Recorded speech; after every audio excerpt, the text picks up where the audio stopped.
स्वागत है आप सभी का। आपके साथ मैं हूं स्वप्निल और आप देख रहे हैं पंचतंत्र। आज नेशनल डेमोक्रेटिक अलायंस की संसदीय दल की बैठक हुई। इसमें प्रधानमंत्री मोदी को सर्वसम्मति से एनडीए का नेता चुना गया।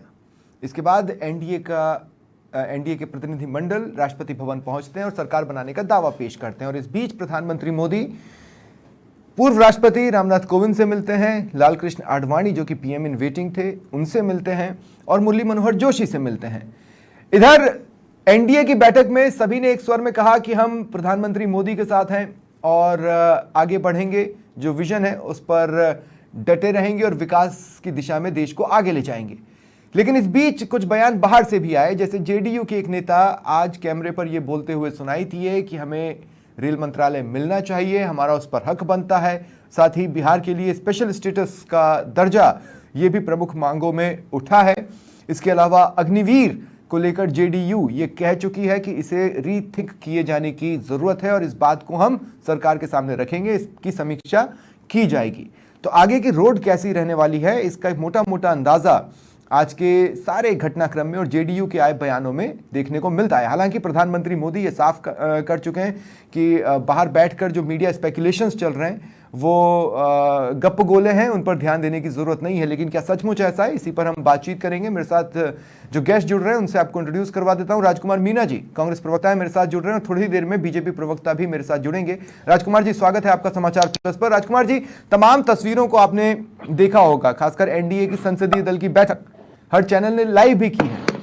सभी नेताओं ने अपने अपने वक्तव्य भी दिए और विश्वास मानिए मैं इस तरीके से बैठकर उसे सुन रहा था कि कहीं से कोई एक चूक या फूट की गुंजाइश भी, जैसा एक शब्द मिल जाए तो मैं उसे पकड़ लूं, लपक लूं, लेकिन मिल नहीं पाया।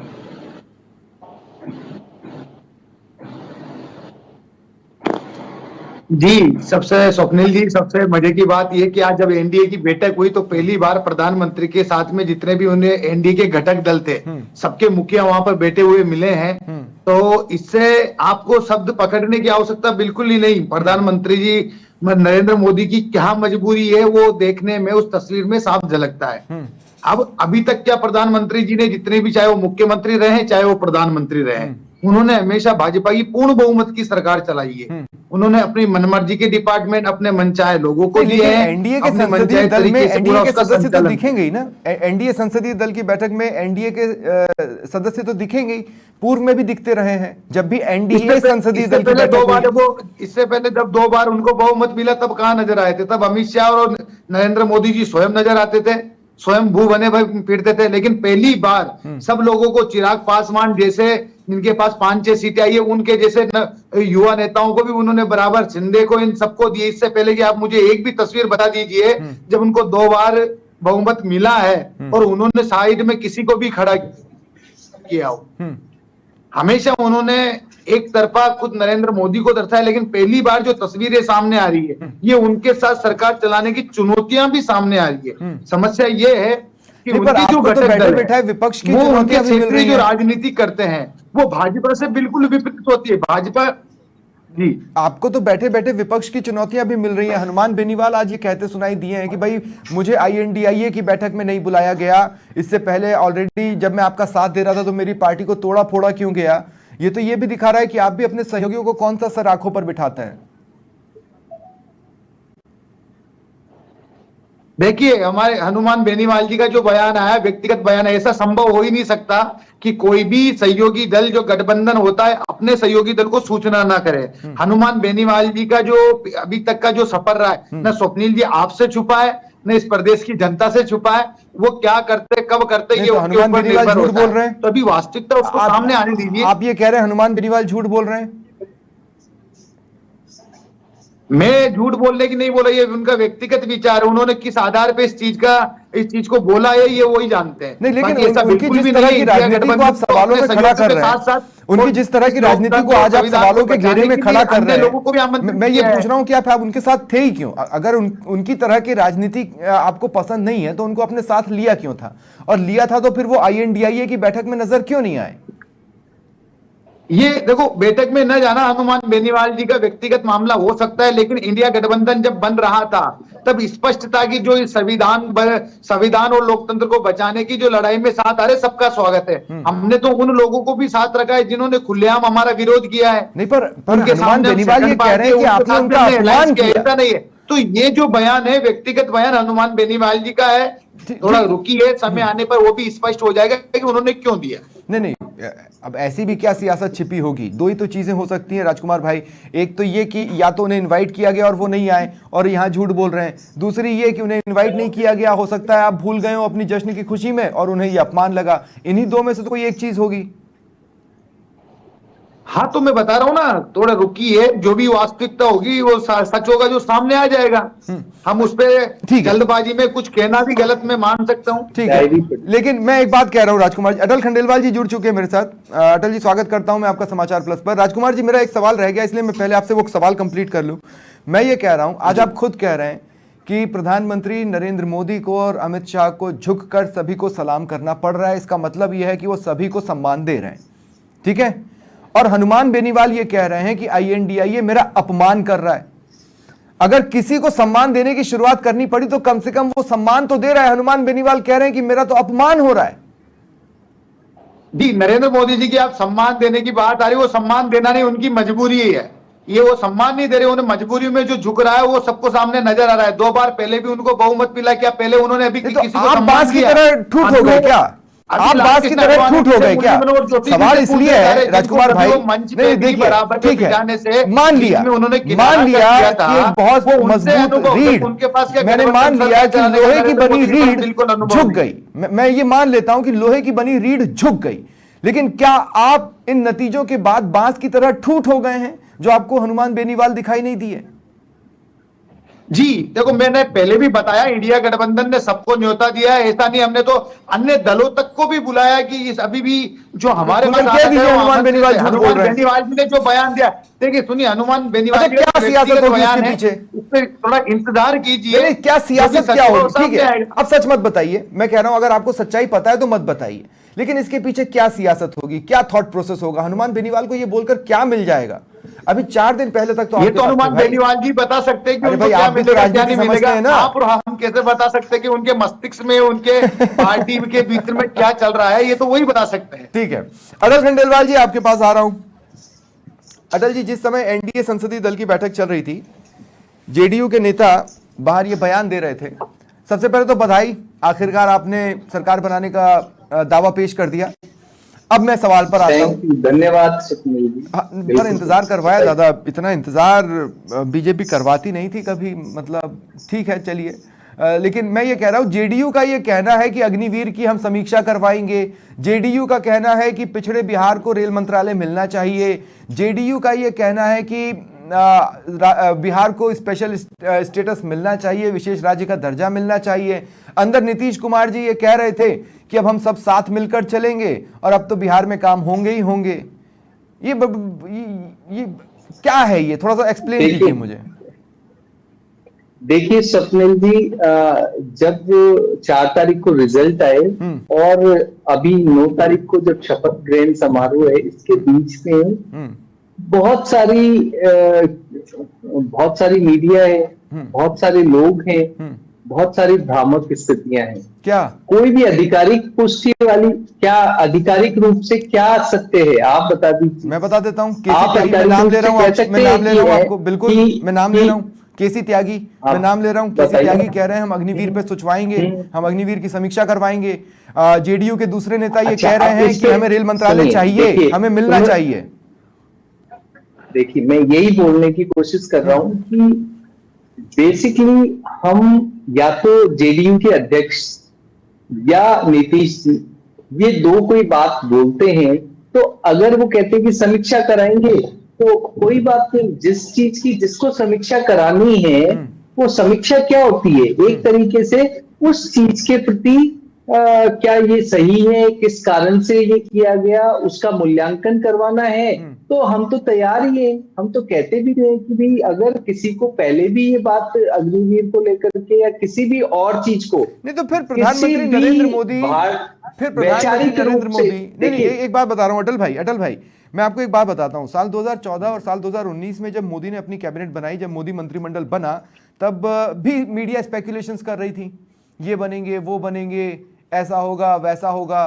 तब तो उन्होंने गप गोले नहीं कहा। बिल्कुल। आज वो गप गोले कह रहे हैं। क्या देखिए, बात ऐसे है कि हम तब भी, एक बात है कि जैसा मीडिया ने कहा वैसा ही हुआ क्या एग्जैक्टली? बहुत सारी चीजें अलग से बनी, अलग तरीके से की गई। अभी भी ऐसा ही हो रहा है कि हम जो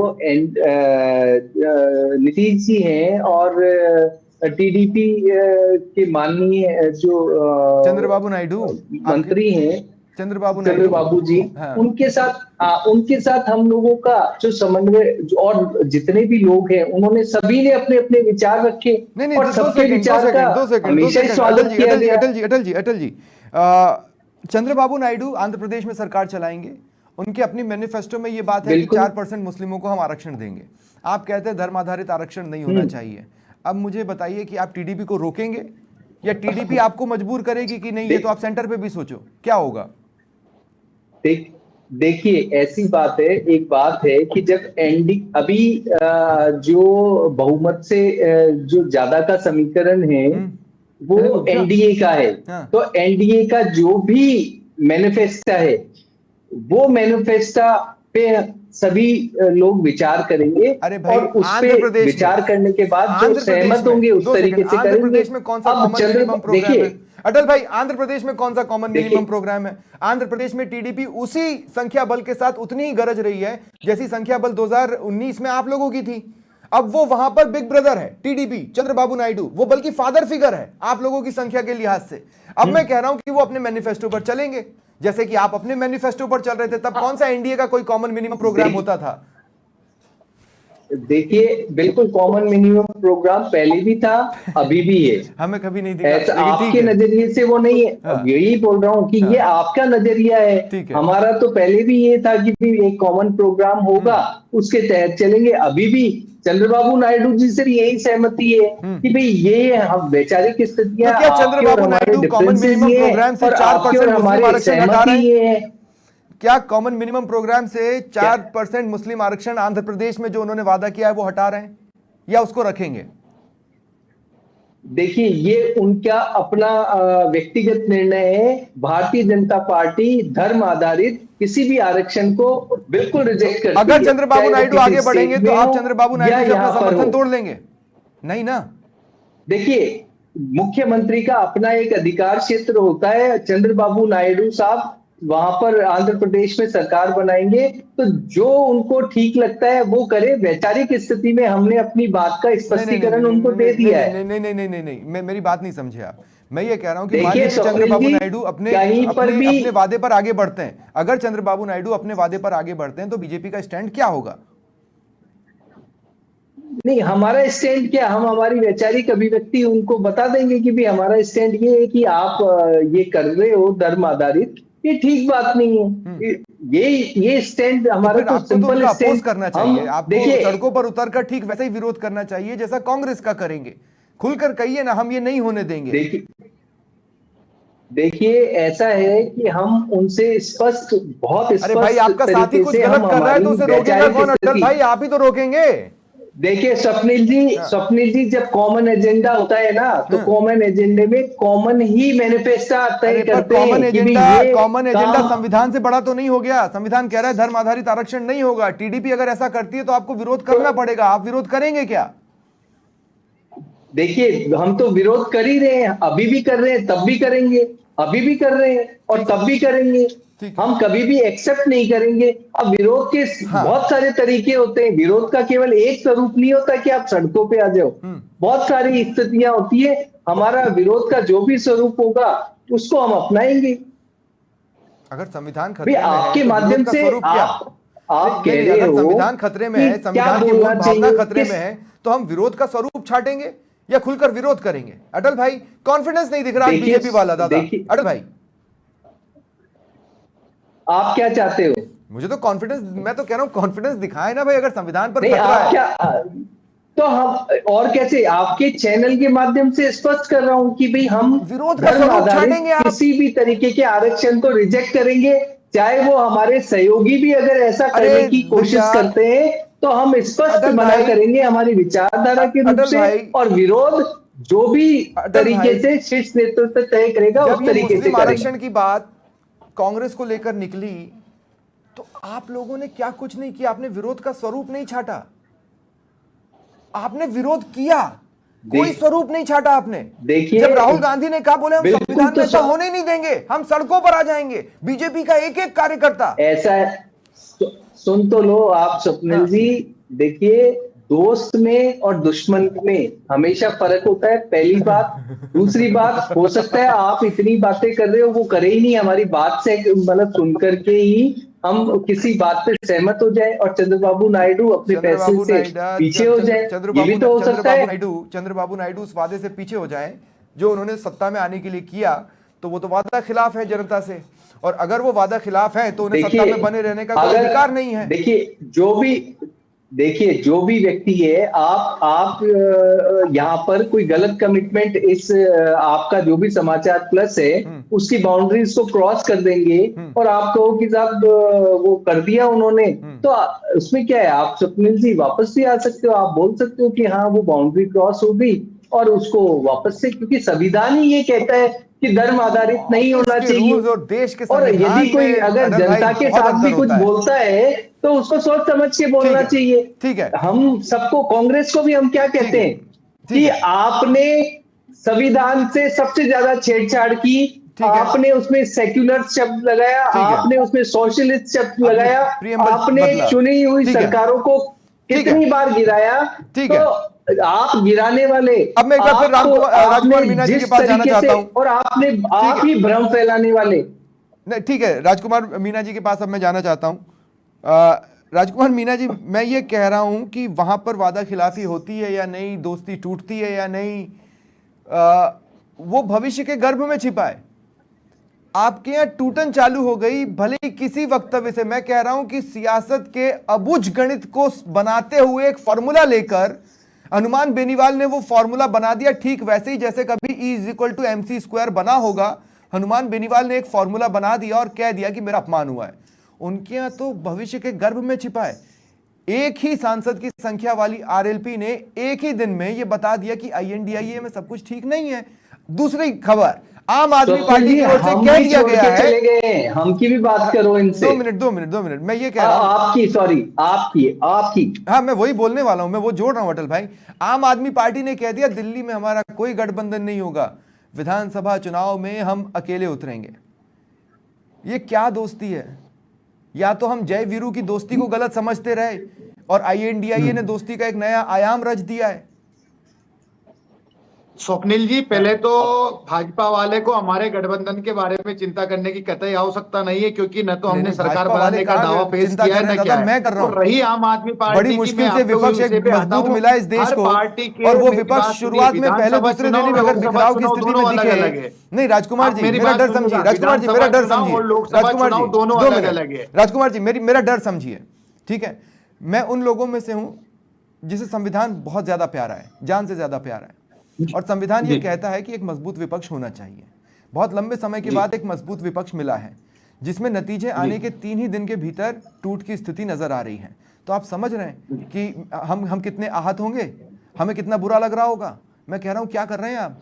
दूसरा मोदी बना रहे हैं आप कांग्रेस के अंदर, क्या बना रहे हैं आप?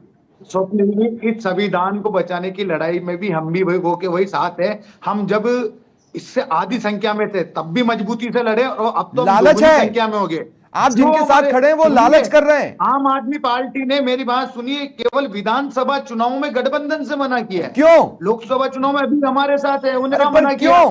वो उनका राज्य का अधिकार है। अरे राज्य का अधिकार है, आप वहां पर भी तो बीजेपी आएगी, करने का विषय भी भाजपा वाले को, वहां पर भी तो बीजेपी आएगी। मुसलमानों आप लोग अपने वोट आपस में बांट लेंगे, और उनके जो घटक दल है वो मुसलमानों की राजनीति। अरे भाई, कॉमन मैथ्स क्या कहता है? हमें ये सोचना कि कितने दिन चल पाएंगे। कॉमन मैथ्स क्या कहता है? कॉमन मैथ्स ये कहता है कि वोट AAP और कांग्रेस में बढ़ जाएंगे, फायदा किसको मिलेगा? और फिर आपका कॉमन दुश्मन कौन है? आपका कॉमन दुश्मन तो बीजेपी है।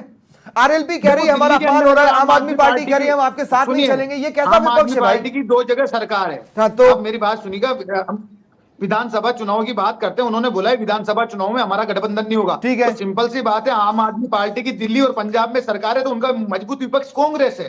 हम लोकसभा चुनाव में गठबंधन में आए हैं। दिल्ली में कितने विधायक हैं चुनाव आपके? में वो स्वतंत्र है। दिल्ली में कितने विधायक हैं आपके? कौन सा विपक्ष है वहां पर? साथ में राजस्थान में अगर विधानसभा चुनाव भाई, होगा तो दिल्ली में क्या नंबर है आपके पास? तो उतारेंगे। दिल्ली विधानसभा में क्या नंबर्स हैं आपके पास? कौन सा विपक्ष है आप? वहां पर मुख्य विपक्षी पार्टी कौन है बताइए? आम आदमी पार्टी जब सत्ता में आई थी तब कांग्रेस ही थी ना। अरे तो आम आदमी पार्टी का विपक्ष आप है क्या? उनकी लड़ाई दिल्ली के अंदर भाजपा से नहीं है। आज भी अरे आप पर देखिए, आम कोई आदमी बात पार्टी नहीं, का हमारे विपक्ष अंदर आप हैं या आम हम आदमी आज पार्टी भी का ना विपक्ष बीजेपी है? मजबूती से उनका विरोध करते हैं, उनके काम का, ऐसी बात नहीं है। राजकुमार जी, मैं कह रहा हूं आम आदमी पार्टी का भाजपा विपक्ष आप हैं या जब आम बीजेपी आदमी है? पार्टी, आप क्योंकि मुझे अगर समझ लीजिए, बीजेपी है एक तो बात समझ में बताओ, आता सरकार में है, थी तब बीजेपी अगर का शासन कांग्रेस था क्या? विपक्ष नहीं है था ना। तो उससे पहले सत्ता और भी विपक्ष तो साथ मिलकर कांग्रेस का ही गठबंधन था। बनाता है तो क्या? दिल्ली में ठीक है, हमारी संख्या नहीं है, इसमें हमें कोई वो नहीं है। संख्या भाजपा की भी बहुत सारे राज्यों में नहीं है, ये कोई विषय नहीं है। लेकिन किस पार्टी ने विधानसभा स्तर पे किन से मुकाबला करके वो मैं वहां आपको पे डिफरेंस बताता अपनी हूं। सीटें लड़ रहे, वो अलग मैटर। लेकिन बात अब आप लोकसभा की करते हैं, देश की मैं आपको करते एक हैं, तो डिफरेंस देश में बताता भी हूं। मैं आपको एक विचारने डिफरेंस बताता सोचने हूं। विषय एनडीए के लिए है। मैं आपको एक डिफरेंस बताता हूं। बिहार में बीजेपी के नेता मीडिया के कैमरे पर यह कह रहे हैं कि हमारे नेता नीतीश कुमार है और उन्हीं के नेतृत्व में हम चुनावों में उतरेंगे। ये वो दो दल कह रहे हैं जो गठबंधन में है, ठीक है? ये वो दो दल कह रहे हैं जो गठबंधन में है, ठीक है? अब मैं आपसे ये कह रहा हूं कि वहां पर विपक्ष बीजेपी है, बीजेपी के खिलाफ लड़ना है तो दो दोस्तों को साथ मिलकर लड़ना चाहिए। क्यों जंग का बंटवारा करना? क्यों तीसरा मोर्चा खड़ा करना? या तो आप अपने कदम वापस खींच लें, और अगर नहीं खींच रहे हैं तो आप दोनों को साथ मिलकर चलना चाहिए। लेकिन आम आदमी पार्टी ने पहले ही कह दिया, कांग्रेस सोचना भी मत, हम अकेले चलेंगे। आप समझ रहे हैं? हाँ, तो चलने दीजिए, हमें उसमें क्या दिक्कत है? जहां उनके विचार मिलते वो स्वतंत्र रूप से। और कांग्रेस ने आज तक किसी भी, न तो नेता के ऊपर दबाव बनाया है, न किसी पार्टी के ऊपर दबाव। सैद्धांतिक तरीके से हमारे विचार अटल खंडेलवाल जी, अटल खंडेलवाल जी, मैं आपके पास आ रहा हूं। उनका भी स्वागत है, जो जा रहे हैं उनका भी स्वागत है। ठीक है अटल खंडेलवाल जी, मेरा आपसे एक सवाल है। प्रधानमंत्री नरेंद्र मोदी कम से कम 3 चरण तक ये बोलते रहे कि मैं चाहता हूं देश का विपक्ष मजबूत हो, मैं चाहता हूं देश का विपक्ष मजबूत हो। देश का विपक्ष मजबूत हो रहा है तो बीजेपी को तकलीफ क्यों है? पहली बात स्वप्निल जी, हमें कतई कोई तकलीफ नहीं, आपके बयानों से लग रहा है किसी भी तरीके की कोई तकलीफ नहीं है। हमें देखिए, जो भी आपको लग रहा है और जो हमको लग रहा है, अगर वहां कुछ कमी बेसी रह गई तो स्वीकारने में और सुधारने में हमें कोई तकलीफ नहीं है। हम संकल्पबद्ध कल भी थे विकसित भारत की तरफ। आपने माननीय प्रधानमंत्री जी का स्टेटमेंट सुना होगा कि ये विकास की राह जो भारत ने पकड़ी है विकसित राष्ट्र की तरफ, वो कल भी आगे बढ़ेगा, आज भी आगे। राष्ट्रीयता, गौरव, मान सम्मान, प्रधानमंत्री मोदी कह रहे हैं विपक्ष मजबूत होना चाहिए। नीतीश कुमार वहां खड़े होकर बोलते हैं जो यहाँ वहां से जीते हैं वो अगली बार निकल जाएंगे। ये तो मजाक उड़ाना हुआ ना। किसका मजाक उड़ा? विपक्ष का। और किसका? जो भी जीता है आप, जो भी व्यक्ति जीता आप उसका मजाक ही तो उड़ा रहे हैं, कह के कि जो जीता है वो अगली बार निपट जाएगा। देखिए, इसलिए कि ये विपक्ष उस तरीके का विपक्ष है जिनका जो हेड है ना, खड़गे साहब, उन्होंने क्या स्टेटमेंट दिया कि हम मौके की तलाश करेंगे। ये नहीं स्टेटमेंट दिया कि हम जो लोग जीत के आए हैं उनको बहुत सारी बधाइयां और आप अच्छे निर्णय लीजिए देश के प्रति, हम आपके साथ हैं। उन्होंने क्या कहा कि सत्ता क्या हम अभी नहीं जा रहे हैं और जब मौका लगेगा तो हम इसमें उतर पड़ेंगे। इसमें गलत क्या है? मौके की तलाश में इसमें गलत क्या है? यही बात स्वप्निल जी, जब ये बात आप नहीं समझ पा रहे हैं तो मैं ये कह रहा हूं ना अटल भाई, वो तो छाती ठोक के कह रहे हैं ना, वो तो छाती ठोक के कह रहे हैं कि हमें अपॉर्चुनिटी मिलेगी तो हम सरकार बनाएंगे। वो पीठ पीछे छुपा तो नहीं रहे।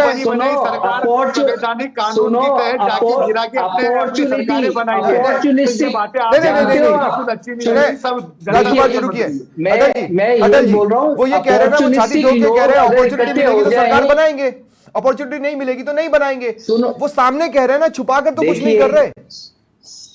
स्वप्निल जी सुनो, जब कोई वैचारिक रूप से ये लोगों का आप देख ही रहे हैं कि अभी तो 3 दिन भी नहीं हुए सरकार में, अभी शपथ ग्रहण भी नहीं की है। उससे पहले हनुमान बेनीवाल जी अलग चल दिए, ठीक है। आप अलग चल दी है, ठीक है। टीएमसी पहले से ही अलग ठीक है। है। तो आप इनकी स्थिति देखो, ये आपने सुना है ना, बरसात ठीक के है। मेंढक जानते हो आप, ठीक वो है। उसी वक्त आते ठीक है। हैं और उसके बाद बरसात जाने के वैसे बाद आज इधर मौसम उधर हो बदला भी जाते है, हैं। वैसे आज ऐसा ही मौसम कुछ बदला भी इनका है और हाल है। वडोदरा के कुछ इलाकों में बारिश भी हुई है, तो आज तो मेंढक निकलना बनता है। अटल भाई बहुत बहुत शुक्रिया आप सभी का मेरे साथ जुड़ने के लिए और चर्चा में शामिल होने के लिए। ये था पंचतंत्र। नमस्कार।